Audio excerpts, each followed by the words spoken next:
Nah teman-teman, ini dia warna-warna tipe mobil Frong ya. Ini yang sudah ready di Banda Aceh ya.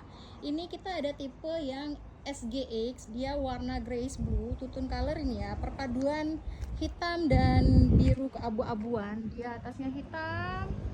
Tuh, ini yang SGX. Hanya ada di tipe SGX ya, tipe GX dan GL tidak punya warna ini. Dan ini tipe SGX yang single tone ya, warna hitam. Dia warna hitam di semua tipe ada ya.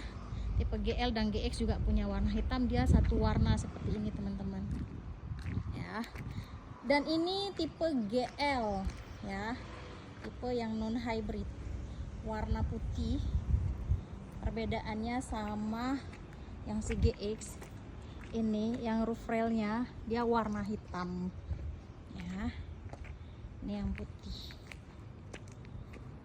tipe GL.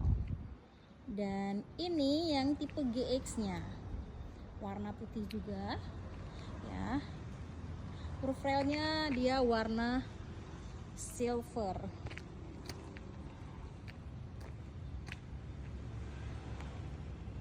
Dan ini warna Savana Ivory yang tipe GX, dia single tone teman-teman ya, satu warna. Dan warna ini juga ada di tipe SGX tapi kombinasi hitam ya, tutun color.